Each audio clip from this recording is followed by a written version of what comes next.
ও role খাবে role? হ্যাঁ দাঁড়া তাহলে অর্ডার করে যাই, 2 মিনিট একটু অর্ডার করে যাই 4টে রোল।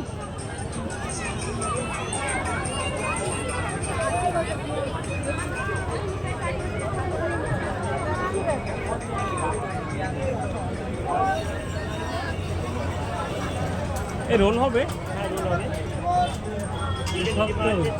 চিকেন না বাবা বলিস না, ওর লেগে এতক্ষণ ঘুরছে। ভেজ पनीर मसाला रोल है। কোথায় আছে রে?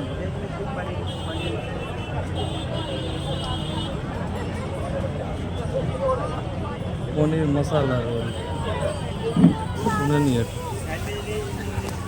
অনেক চিজ আছে, অনেক কিছু গাড়ি আছে।